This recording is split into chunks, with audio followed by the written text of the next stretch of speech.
En un estudio realizado entre miles de altos directivos de grandes empresas, se encontró que tenían un rasgo en común que te va a sorprender. Y es que se encontró que muchos de ellos tenían cierto grado de sociopatía. En este capítulo de Ser Influyente te voy a hablar de un libro que se llama Flipnosis y de qué tiene que ver esto con los famosos directivos con rasgos de sociopatía. Hace ya muchos años, de hecho hace aproximadamente unos 10 años, me contactaron de un evento llamado Neuronas y Rock, que querían que yo diera una charla, pero querían que diera una charla sobre este libro, Flipnosis, el arte de la persuasión en un segundo.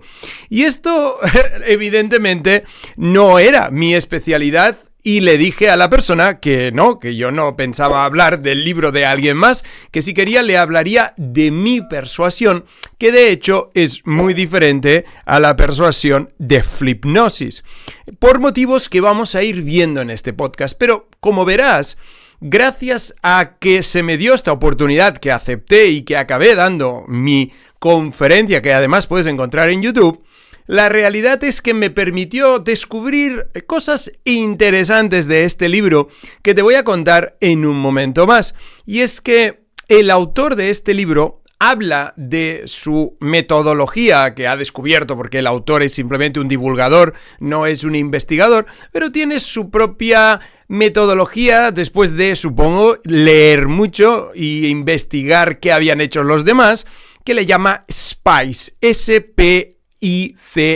Traducido al español es simplicidad, interés percibido, confianza, incongruencia, seguridad y empatía. Esto, como vas a ver, nos va a llevar a introducirnos dentro del mundo de la persuasión y quizás hasta de la manipulación, como te enseñaré en un momento más. Pero vamos por partes. Primero de todo, vamos a ver la simplicidad. Bueno, de hecho es muy sencillo, y es cuanto más simple sea tu mensaje, cuanto menos lo compliques, más posibilidades hay que las personas te escuchen, sobre todo que te pongan atención. Algo que ya hemos hablado en otros episodios de Ser Influyente y que seguiremos hablando, y es cómo mantener la atención de la gente. Cuanto más simple es el mensaje, más fácil es que te mantengan ahí la atención. El segundo, porque la verdad no me parece lo suficientemente relevante, vamos al segundo. El segundo es el interés percibido. Claro, nos daría para mucho, y de hecho ya nos ha dado para mucho, porque en otros episodios de Ser Influyente ya he hablado de la importancia de que los otros sientan que tú estás interesado en lo que les sucede, cómo les sucede, etc. Por lo tanto, damos también por visto, y si no has visto los otros episodios de Ser Influyente donde hablo precisamente del interés percibido, pues ya sabes, te vas a YouTube o a Spotify, depende de dónde estés, y simplemente buscas esos capítulos. Vamos al tercero, que es la incongruencia. Aquí la cosa se pone mucho más interesante, porque cuando hablamos de incongruencia, estamos hablando básicamente de dos partes. La primera parte tiene que ver con cómo nosotros necesitamos tener la razón, y esto es muy importante, es algo que seguiremos explorando, y es el poder mágico que tiene darle la razón a las personas. Y tiene sentido porque para poder tomar decisiones, nosotros necesitamos, por encima de todo, el entender qué mundo tenemos delante y las consecuencias de la decisión A y de la decisión B. Si yo resulta que no tengo claro las consecuencias de A y las consecuencias de B, ¿cómo voy a tomar una buena decisión? Por tanto, en general tendemos a querer sentirnos con certidumbre sobre lo que pensamos. No quiere decir que siempre la tengamos, pero quitarle la certidumbre a una persona o quitarle la razón a una persona suele ser normalmente una receta para el desastre. Pero esa es la primera parte, y es cómo jugamos con esa razón. La segunda parte, y esto nos habla muy claramente, que supongo que de aquí lo ha sacado el autor, Robert Cialdini, un psicólogo estadounidense especializado en la psicología de la persuasión, nos habla del famoso factor de congruencia o también llamado disonancia cognitiva. Y es que lo que sucede es que una vez yo declaro y afirmo aquello que para mí es importante, es decir, mis valores o lo que yo creo, es más difícil que yo me eche para atrás. Cialdini pone muchos ejemplos de esto, del típico caso de unas niñas que van con una caja de galletas, de estas de las Girl Scouts, a las casas de gente, y cuando primero preguntan si para ellos es importante ayudar a la juventud, ayudar a lo que sea, y esas personas dicen que sí, y que si estarían dispuestos a colaborar y participar en ayudar, pues en este caso a niñas, y dicen que sí, cuando luego les proponen la caja de galletas, hay más probabilidades que esas personas, siempre son probabilidades, hay más posibilidades de que lo acepten por congruencia, porque ya se han comprometido con una parte anterior. O si les ofrecen algo muy leve, como puede aportar €1 en la causa, sí, €1. Y cuando ya vas a los 10 euros o los $10, si has puesto primero ese euro, es más fácil, o ese dólar, es más fácil que luego te comprometas. Eso es el principio de congruencia y que tiene que ver con lo que este señor de Flipnosis nos habla en su libro, que es cómo yo, el Kevin, ¿no?, nos dice cómo yo consigo hacer que las personas acaben hablando y tomando decisiones en base a aquello que para ellos es congruente. O al revés también, puedo sacar a alguien de su congruencia. Es decir, si yo le digo a alguien, oye, para ti es muy importante tu familia, y veo que no les estás poniendo el tiempo, a esta persona la estás poniendo en congruencia, a esta persona la estás poniendo en incongruencia ahora, porque si tú sabes cuál es su valor y la acción que va a tomar no le lleva a ese valor, eso es una incongruencia. Y esto es de lo que nos habla el autor y es muy interesante. Ahora, tú podrías decir, ¿esto es manipulación? Sí, es manipulación si el uso que se hace de esto no es para que la otra persona salga beneficiado. Y ya sabemos que al final manipular o no manipular depende del uso que se hace de estas herramientas. Si tú no te sientes cómodo utilizando la incongruencia, pues oye, no pasa nada y habrá otro que la utilizará, pero al menos tú te vas a dar cuenta si la utilizan en ti y no es para el mejor de tus intereses. Pues ya está, no pasa nada. Eso es incongruencia, es utilizar los valores o compromisos previos para que puedas apalancar la decisión de alguien porque se quiere sentir congruente y no se quiere sentir incongruente con lo que ha dicho, declarado anteriormente. Sigamos porque estamos solo en la incongruencia. La cuarta parte de esto, del SPICE, es la seguridad. También podríamos llamarla autoridad. No es nada nuevo, es algo que viene ya de los griegos y de la retórica y nos habla básicamente de cómo las personas con más autoridad, con más claridad en un mensaje más rotundo y más robusto, tienden a tener más la credibilidad de las personas.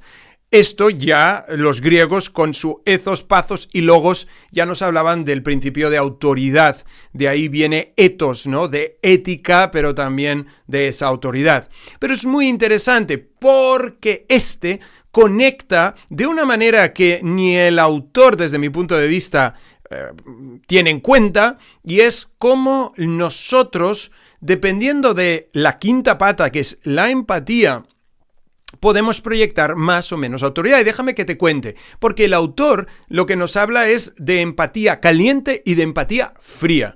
Hot empathy y cold empathy, él le llama. ¿Y cuál es la diferencia entre la empatía caliente y la fría? Pues básicamente lo que nos está hablando del autor es que hay sociópatas y hasta psicópatas que son capaces de conectar con las personas. De hecho, pueden llegar a ser súper carismáticos, pero en cambio no sienten ningún tipo de conexión emocional con la persona. De hecho, yo hablaría más de empatía y de simpatía. Es decir, las personas que tienen la capacidad de simpatizar, no necesariamente tienen que ser capaces de empatizar. Y de hecho, esto sucede con los sociópatas. Son personas que pueden simpatizar, pero no empatizan mucho. Esto, que ahora conectaremos con la seguridad, nos lleva al famoso punto de los altos directivos. Seguramente pasa lo mismo con militares, seguramente pasa con cualquier posición donde haya una gran responsabilidad y tiene sentido además. No es crítica, no es que desgarrar aquí a los pobres directivos o no pobres directivos, porque no tiene nada que ver con mis valores y mi juicio de esto, sino simplemente entender cómo funciona el comportamiento humano. Y es que cuanto más estás arriba en una jerarquía, a veces tienes que tomar decisiones muy complicadas que afectan al futuro de muchas personas. Piénsalo así, un directivo quizá tenga que despedir a 500.000 o 5.000 personas o más de su organización. Esto cuando uno está muy conectado con esta hot empathy, con esta conexión emocional, es muy difícil hacer eso y de hecho una persona puede sufrir mucho y desgastarse mucho. Por lo tanto, tendría sentido que esa persona para llegar a ese cargo lo haya hecho desde el principio de no sentir mucha conexión emocional con sus empleados, con la gente que trabaja en su organización, pero sí poder ser capaz de ser carismático, de conectar, y eso es la cold empathy, esto es simpatizar. Claro, ¿cómo conecta esto con la seguridad? Pues conecta de una manera bastante obvia desde mi punto de vista, y es que cuando una persona es muy empática, tiende a estar también muy conectada con sus emociones, y eso hace que puedan afectarle, nadie se me eche encima, más las situaciones emocionalmente. Si es así, delante de situaciones de crisis, pues sería más probable que a esa persona le costara más mantener la compostura y la seguridad en aquello que dice, aunque también podría ser lo opuesto. Una persona muy emocional puede ser también muy vehemente, pero para encontrar la lógica, podríamos decir que una persona más fría, como el capitán de un barco, o el piloto de un avión, o un cirujano, o alguien que en sus manos tiene algo muy importante y que puede ser de mucho riesgo, esa persona, si mantiene la compostura y se mantiene segura, puede tener más credibilidad. Lo podemos pensar todos, ¿no? Si nos ponemos nerviosos, no transmitimos esa seguridad. Pues bien, estas son las 5 patas del modelo SPICE según nuestro amigo Kevin de aquí, Kevin Button, de este libro que se llama Flipnosis. Ahora bien, antes de terminar, quiero aclarar algo. Yo no creo en este tipo de persuasión, aunque fíjate que tiene cosas interesantes, pero todo lo que tenga que ver con el split second es algo que personalmente creo que sirve muy bien en una venta fría, en una venta de un momento dado, pero que cuando lo que estamos es construyendo relaciones con los demás, el buscar el split second no sirve, porque primero, la persona se puede dar cuenta de lo que estás haciendo y perder la confianza en ti. Segunda, muchas veces estas cosas son de un efecto inmediato, pero no se mantienen a largo plazo. Tercera, las relaciones humanas son de inversión, no de tocar botoncitos y esperar que sucedan cosas en los demás. Es una acumulación de experiencias, es la capacidad de ser íntegro, de generar confianza y de contextos. Y todo esto no se consigue con el split second ni con ningún tipo de persuasión que no haya una bilateralidad. Esta es mi teoría, ya sabes que eso es lo que yo pienso y que es lo que estoy transmitiendo en cada uno de estos podcasts. Pero dicho esto, pues bueno, es un libro interesante que quería compartir contigo, ya que me llevó todo esto a descubrir el hot empathy, el cold empathy, la sociopatía de los directivos y en definitiva me llevó a dar una magnífica charla en Madrid llamada Neuronas y Rock y yo les hablé de las 7 leyes inmutables de la persuasión. Acabé haciendo completamente lo opuesto, pero esto te lo dejo por si lo quieres ver en YouTube. Y acuérdate, suscríbete a mi newsletter que está por aquí abajo, al canal de YouTube o Spotify o a las dos cosas para seguir informado de todo lo que tiene que ver con el arte de la influencia, la gestión del cambio y en definitiva el liderazgo para hacer un mundo un poco mejor entre todos. Gracias.